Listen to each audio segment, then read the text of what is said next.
Hey, leaders.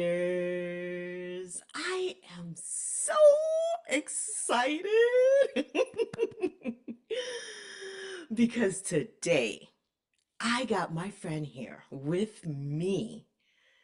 You have a very special guest, my friend and badass inclusive leadership coach, Ingrid Hu Dahl. Did I pronounce that right, Ingrid? You sure did. I've never You said sure your last did. name actually. Yeah, you did great. Thanks. Now, let me tell you about a little bit about Ingrid.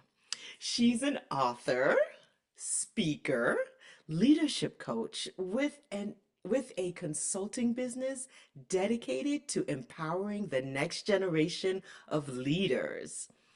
With over 2 decades of experience in learning and development, she brings her expertise in leadership, experience design, and inclusion across multiple industries.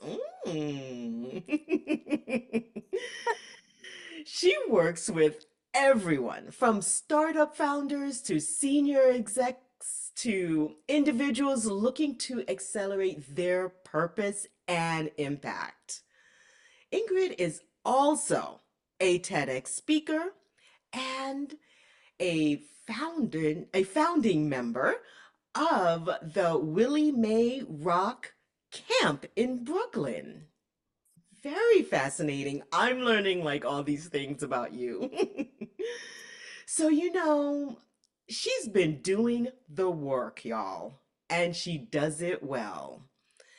Ingrid has a lifelong passion for amplifying underrepresented voices, and she's even written, filmed, and directed 2 short films exploring identity, representation, and mixed race experiences.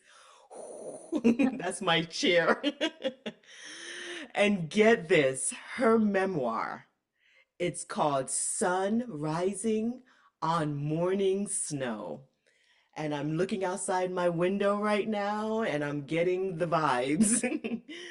Will be published this June 11th, 2025. Ingrid, welcome, welcome, welcome. Please introduce yourself to the people, to the leaders out there. Thank you so much, Terry. Gosh, I'm almost not even sure what else to say after all that you shared in my bio. So thank you so much. I am really deeply honored to be here as your friend and honestly, a fan. I'm a fan of yours. I will reiterate that the memoir, Sun Shining on Morning Snow, is a true testament to growing up in 1980, when it was just 13 years after interracial marriage was legalized. And in the year of 1980, the US Census reported only 2% of married couples were interracial. So, my journey in the book, just to share more about me, Mm, is truly a testament of looking through my eyes as a mixed race young person growing up within the systems of oppression that be and xenophobia all throughout my life. So the book takes you from birth all the way to my mid 40s. And I really hope your listeners pick up a copy on June 11th. how exciting! How exciting. And she's super modest, you all. Like, I didn't know half of these things. When I snatched her bio from LinkedIn, my jaw dropped. Is it Ingrid? You're Thanks. literally my Facebook friend. I had no idea. Thank you. Well, thanks for being here with An us. honor. Yeah, and I can't wait to hear more of your story today because we like to get personal here. And we are having some really courageous conversations today. So this is going to Hmm. be good. And leaders out there, y'all know how bad I wanted to do this episode. It's actually the right to comfort, but I didn't put that in the title. And I wanted to do this weeks ago, but I felt called to pivot at that time to do inclusive emotional intelligence episode instead. Then after collaborating and catching up with Ingrid, I knew the light bulb went off in my head and I knew we had to circle back to this conversation. So here we are. Oh, but today's episode is not only on the right to comfort, we're also diving into the fear of open Mm. conflict as well. And these two concepts go hand in hand. So I'm going to kind of do a little breakdown just to explain what all of this means in case people aren't aware. So these two ideas came from critical work in anti-racism and social justice, particularly, and I'm not sure on her name pronunciation. I don't know if you know, Ingrid, Tema Okuns? Yeah, that sounds right. That's a Yeah. good guess. Research on white supremacy culture characteristics. These insights were drawn from her foundational work on dismantling systemic patterns of oppression. I will definitely drop her website in the show notes for all of the fact finders out there. And I do want to give my white supremacy culture analogy for the newcomers that don't know. And I want to do this analogy because I always notice that when I say white supremacy culture, people tend to get a little uncomfortable. I'm wondering if you listeners out there felt that at all. So, white supremacy culture is the water we're all swimming in. It's not the shark.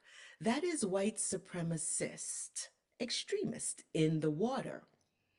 We're all swimming in this water with, let's say, book backpacks on. And some people's backpacks are lighter than other people's backpacks. But we're all impacted by the water.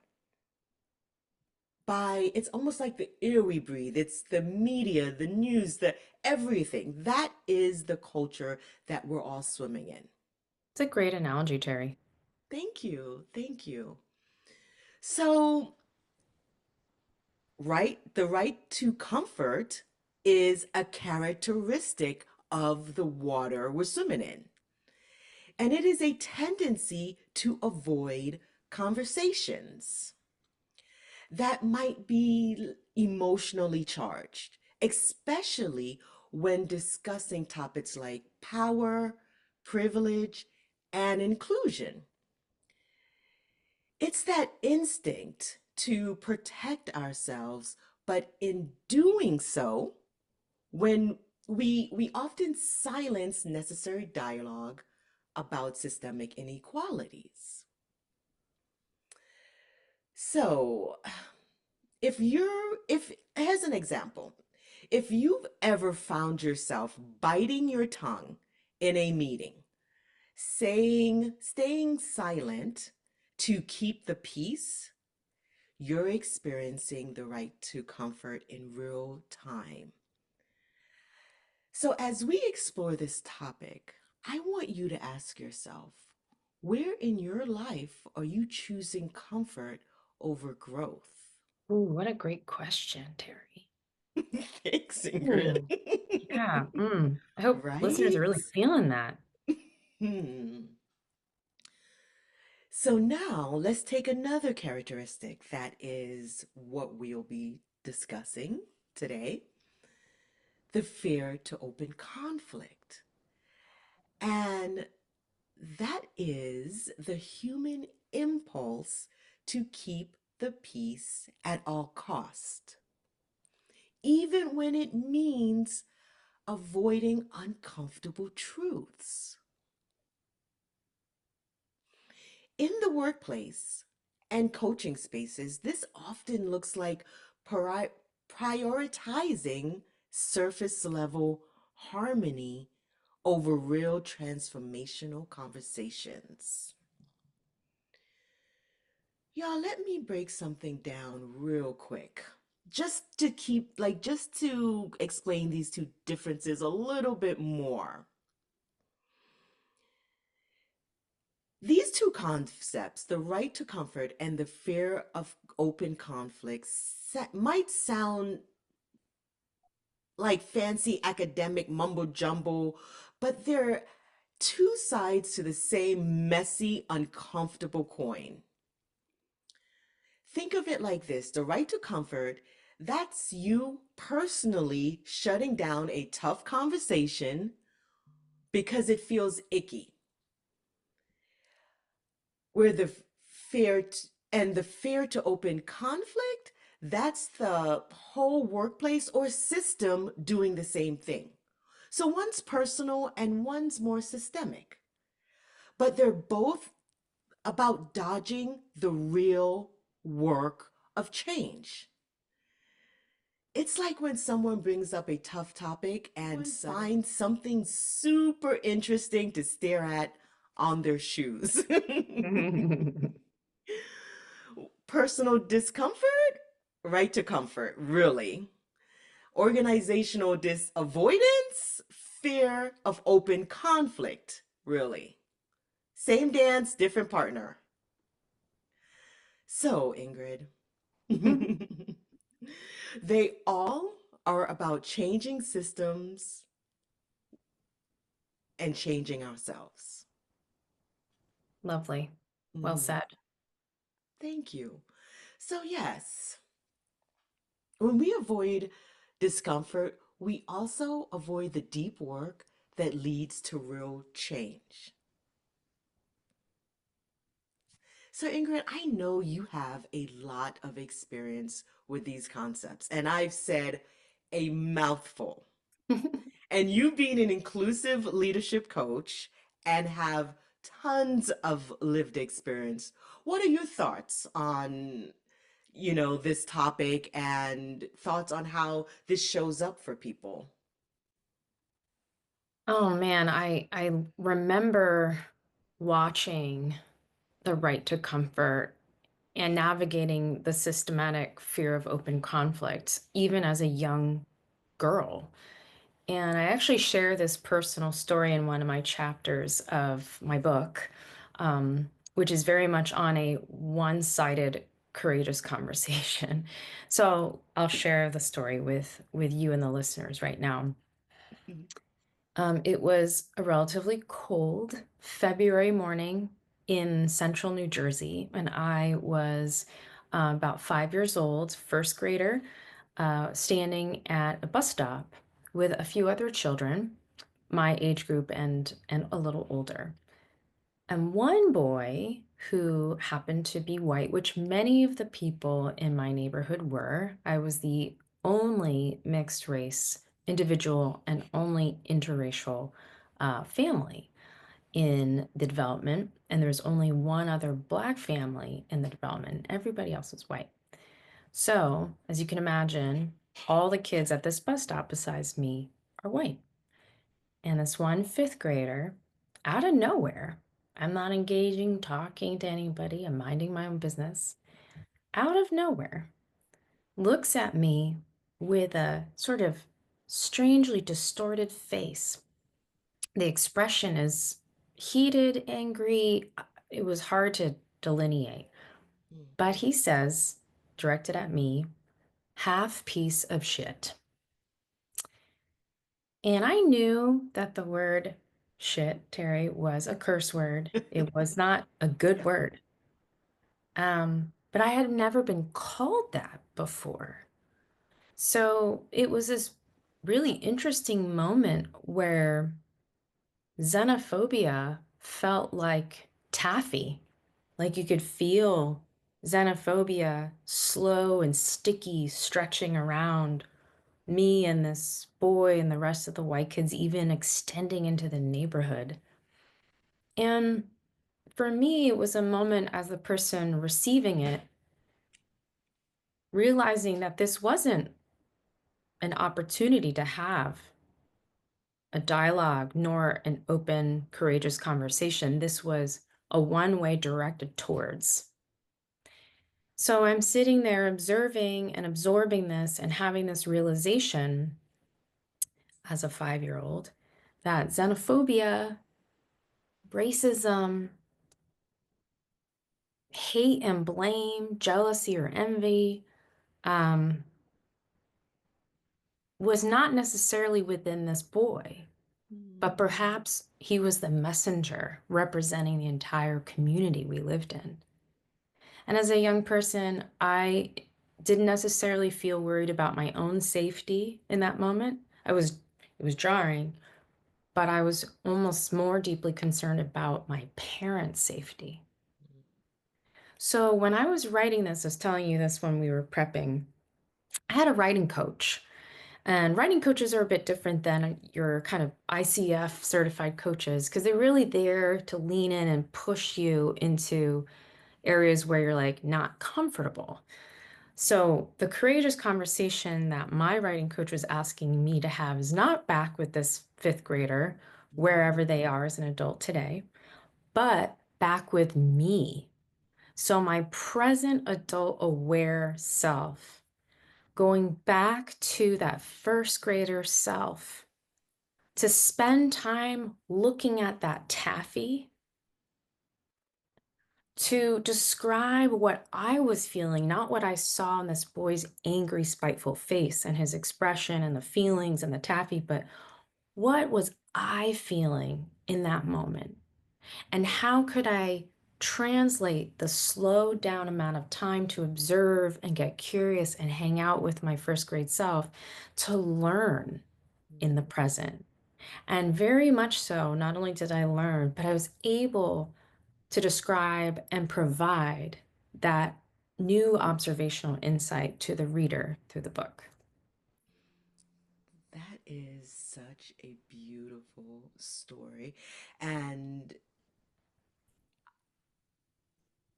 so uncomfortable, but yet so courageous of that coach. I do have a couple of questions though. When you said the taffy was a xenophobia, is that right? And Yeah. what does that mean? What does for the listeners, what does that mean, a xenophobia? Oh, to me, xenophobia is like a moment of uh, racism occurring, a lens Mm. of you are different than me, and I have more power over and the power to be informed about what your ethnic background is. It is very much what you were saying about white supremacy culture. Mm-hmm. The taffy that connects that system is xenophobia to me. Mm. Very beautiful. Oh my gosh, I just want to get into that taffy. I'm like, oh, This Laura, what metaphor. color hair? I'm like, okay, so what color was it? Yeah, yeah, right. You I know, think it was just pink. like it's like, oh, this is a trigger for metaphor tool. Beautiful. Absolutely beautiful. Thank you so much. And I'm wondering, do you feel comfortable sharing your identity? Because I don't think we did that in the Oh, beginning. yeah, I'd be honored to. Oh, okay, great. Thank you for asking. And I hope y'all see like how lovely Terry just modeled that because as a mixed race person where almost every day as a kid I was asked, "What are you?"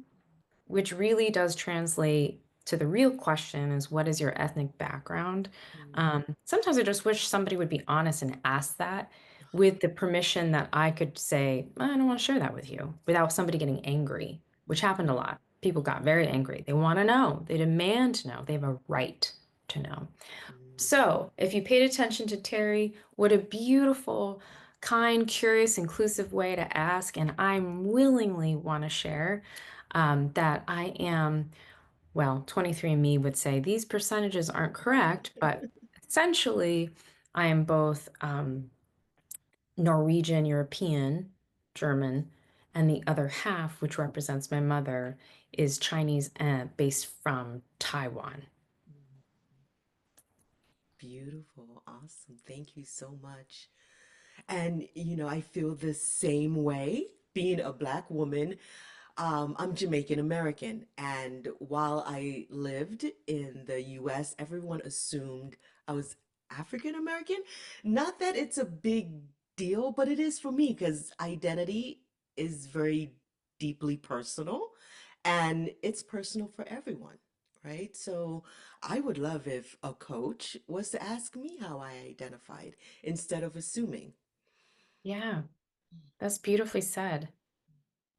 Made me think about Asian American Hmm. too, because that's so, it's like just like lumping everybody who has so many different kinds of Asian experiences. And I think the mixed race communities, whether half white, half black, half white, half Asian, etc., um, aren't always like included in that either. So they're so broad, African American, Asian American. I love that you bring that up. Thank you for that. And I just wanted to acknowledge and say, how, I guess, sorry how painful that must have been, Oh, thank you, and Terry. acknowledge. So appreciate that. I will put you next to me the next time I'm going back there. And it'll make me feel like I've got a bestie standing by, got my back. Yes. So, yeah, listeners out there, leaders, this would be a courageous conversation to have in coaching spaces.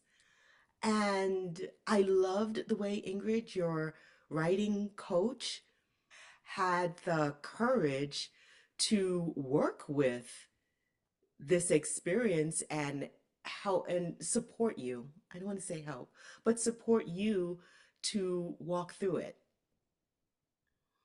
So, yeah, since we are in a coaching space and this is to make leadership coaches practice more inclusive, one of the biggest challenges that I tend to see is equating discomfort with unethical coaching.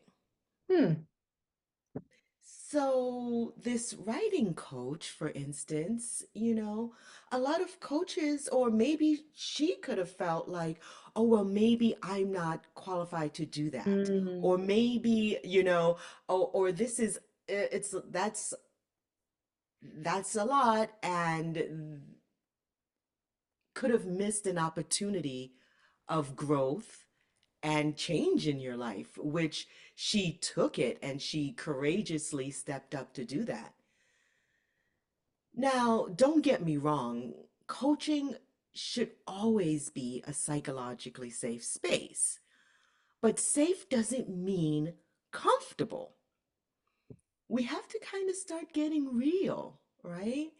A coach can courageously challenge a client through asking tough questions or holding firm boundaries, challenging their thoughts, their perspectives.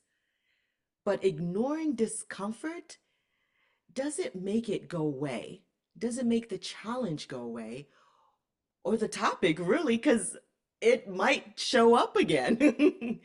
It just shuts down the conversation. And actually, I wouldn't feel safe in that space if I wanted to have a conversation about my race, about racism and a xenophobia that I've experienced and you've experienced. So, avoiding these tough conversations in coaching can do more harm than good, don't you Mhm. think, Ingrid? Yeah, I definitely do. I love that you're making this connection. Absolutely. Like we see this also playing out in the workplace. Oh, yeah. Like, how often have we watched someone raise a difficult issue at work and then get labeled as negative or disruptive instead of actually addressing the problem. And it's not only at work, it's in communities, it's in families. Like you say something that people don't want you to say and they think it's disruptive. And you're the problem versus actually addressing what the topic was or the problem. Oh my goodness, all the time. And that's the thing, it's so much easier to blame or label or judge somebody instead of bringing in the real issue at Mm, hand to the heart of the topic and the conversation. And confronting the actual issue itself takes a tremendous amount of bravery. So I recommend the moment listeners who are coaches feel that they're kind of quieting themselves or they got that like, ooh, oh, I don't really feel comfortable with that. The moment you feel that discomfort, challenge it, push it within you. And the moment you're observing that happening within your client's experience, get curious about it and remind that you're there supporting them and ask the tough question, push them a little bit, push them to help see and be brave. mm. I wanted to share an example of having a courageous conversation in the workplace, Terry, because you got me thinking about the workplace. Okay. And because, my example as a first grader with a fifth grader isn't a conversation, as I mentioned. But as an adult, a couple years ago, I had a courageous conversation. And what's fascinating is I needed to make the choice that I wanted to invest in the courageous conversation because that takes time, and you also have to kind of get permission from the other person that they are also willing to be present in the courageous conversation you're inviting them to have. So, this is also actually in the book, but I'm working in a financial tech company in this scenario, and a white older male coworker of mine. We are the same leadership level. We have a great copacetic working relationship. We banter, like things are feeling pretty chill. Yeah, you cool, you But cool. yeah, exactly. Like we're good. We have a good working relationship. Yeah. But at one moment in the middle of work, this colleague decides to offer me a compliment, or in his view, it's a compliment. And he says, Ingrid, you are so exotic. And for listeners out there who might not have coached somebody who's mixed race like me and queer, by the way, um, exotic is actually quite triggering. Exotic is a word for the Orient, the mysterious Asian Oriental, which is not appropriate to say anymore. Oriental refers to an object like a rug. And yet, for a very long time, we were referred to objects saying they are Oriental. So, in the same line where we wouldn't use that word, exotic is also not a word to describe somebody who looks uniquely different or mixed races. There's also a lot of undertones of sexual connotations, which there's a whole other thread to, especially when you're talking with women, women of color. Those dynamics exist and they can be quite harmful. So I had to take a deep breath, which I'm doing right now, and I invited my coworker into a courageous conversation. And I said, "Ooh, that word's really hard for me. It actually feels painful receiving it. And I'd love to explain why that feels like that on the receiving end. Would you be willing to learn or hear more about why that is for me?" And to his credit, he said tentatively, right? Like he was kind of hesitating, but he's like, yes, I am curious about that. And I do want to know, why is that painful for you? So thankfully, that then was a committed, we're in the courageous conversation aura, or orb. Mhm. Were you And about to he's say? not afraid of conflict. Right. He Willing, embraced it. Yeah. right? We're both willing. And I explained a lot of what I just shared about exotic, being called that, the sexualized undertones, like, the history of that. And at the end of that tiny, brief, like, explainer, I asked very vulnerably, like, what what were you trying to offer me? What were you trying to say? I'd like to hear it. And he said, I was trying to give you a compliment. I'm like, so what were you trying to compliment specifically? My leadership? Like I'm confused. And he's like, I think I could have complimented you and your leadership, which I very much respect. But in that moment, I was complimenting how I thought you appeared, your Mm, appearance. And I was like, as a woman of color, let's not even mention my appearance or your appearance. Let's mm, talk about how we respect each other as colleagues, coworkers, collaborators, and fellow leaders. And again, to his credit, he heard me, he agreed, and he's like, wow, I really appreciate this because I never knew that that word was so triggering for people, and I don't want to do that. So I'm going to remove that from my language. And I said, I will be right here with you if you fall and you need any kind of support or additional insight. It never came up again. It never was brought up. He didn't ever mention my appearance again, which was lovely.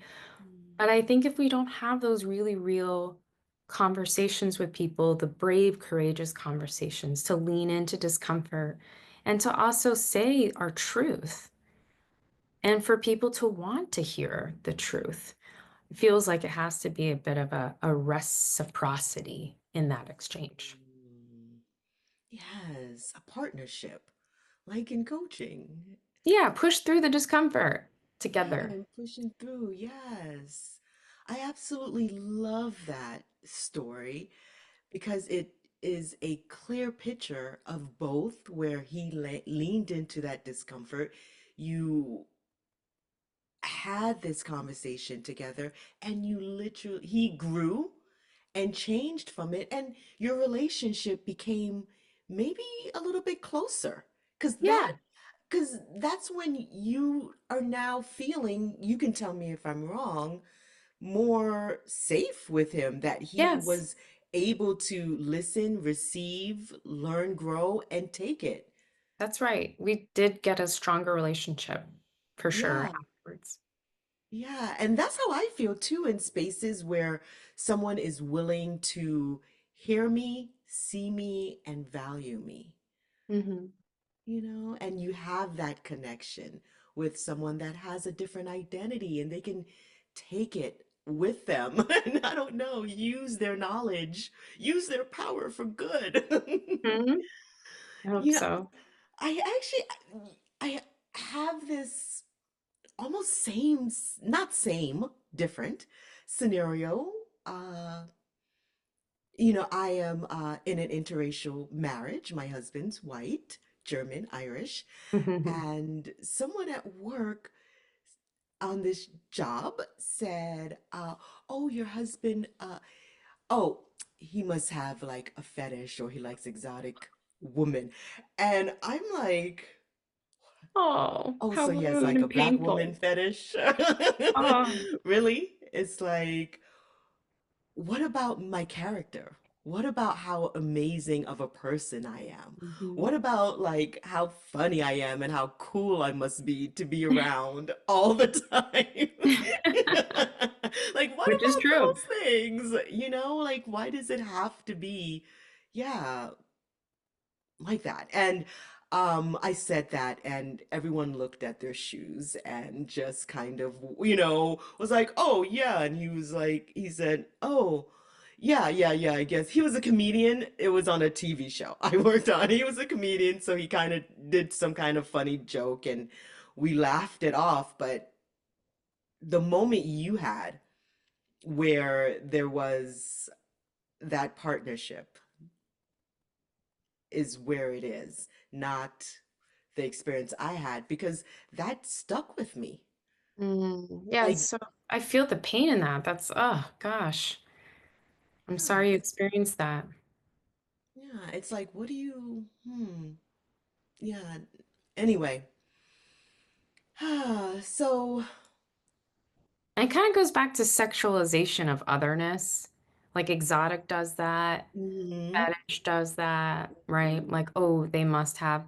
And it always positions the white male as the chooser who gets to choose what they prefer, as opposed to what I assume, and no shade on your husband, but my assumption is that you chose him. You're like, okay, I like Yeah, you. You have to kind of really work to show that you're going to be like jiving with this badassness. yeah. And so But for me, it's the opposite. I assume that he must be a really rad dude if you picked him. that's what I'm saying, girl. He is. That's what I'm saying. He Truth. definitely is. Thank you, Ingrid. True. So, in coaching, Mm, discomfort is often where the real transformation happens. preach. Yep. Like, even in this conversation we're having here today, don't you feel how real it is?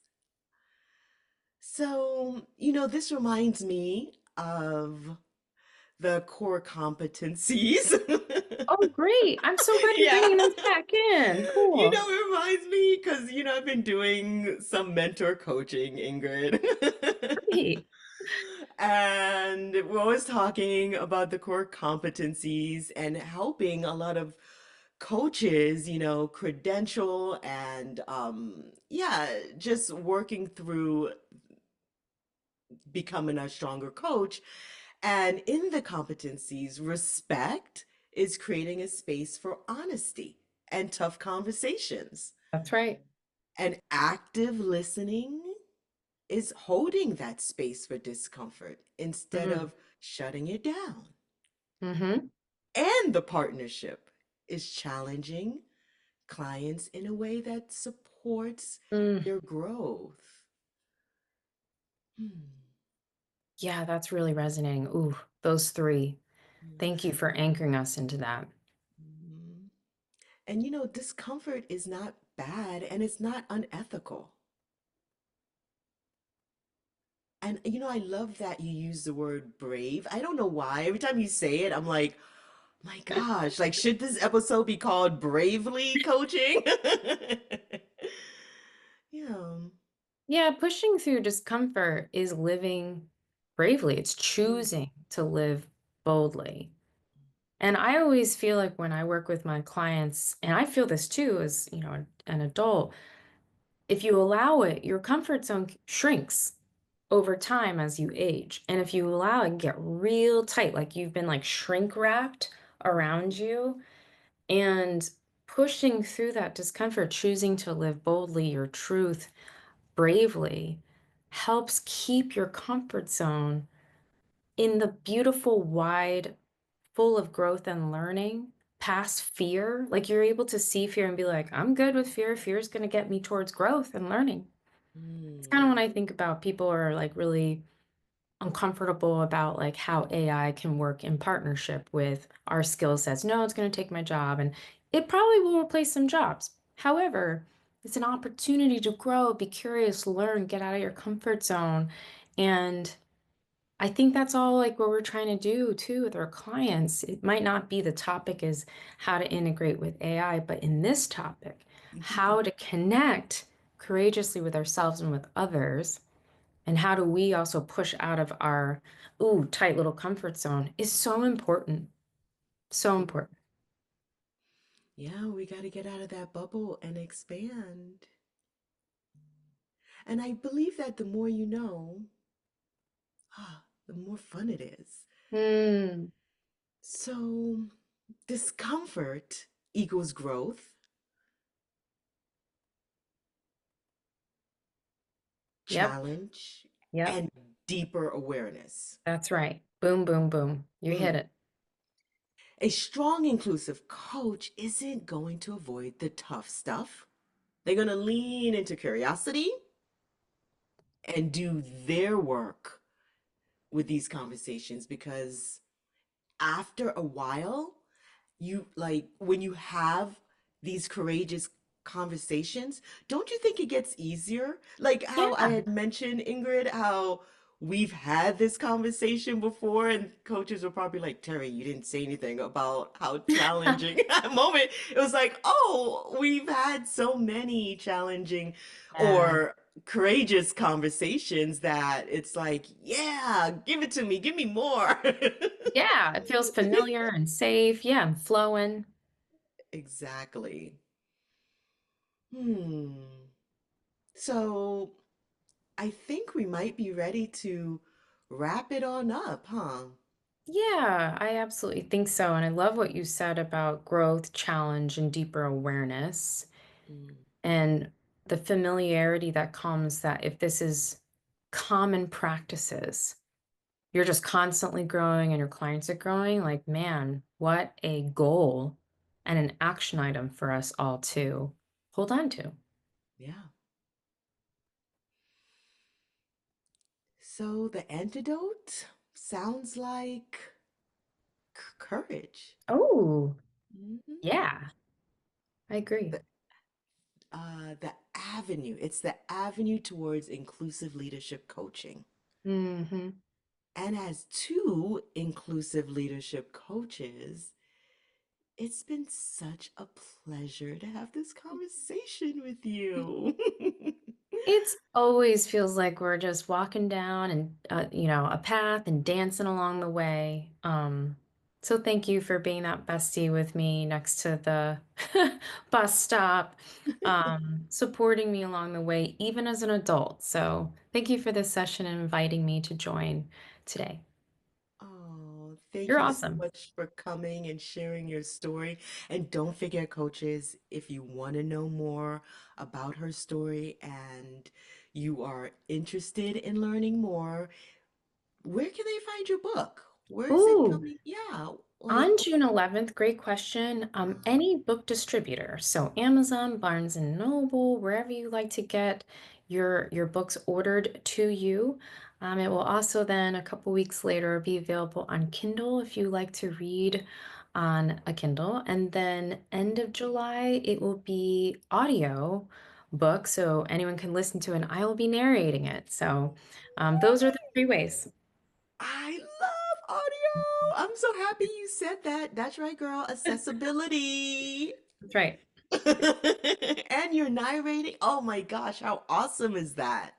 Yeah, thank you. I got a lot of coaching from an amazing woman who's helping me because that's a whole different way to tell a story, reading your book. Ooh. Oh, mm, fascinating. So, remember, coaches, inclusion doesn't start when you're sitting in front of your clients. It's a way of being and moving through the world. Thank you again, Ingrid. You can follow us both on LinkedIn. We're there, we're interacting. I need to interact more. Let us know what you thought about this episode. Leave a review, help us out. Until next time. Thanks, Terry. Bye.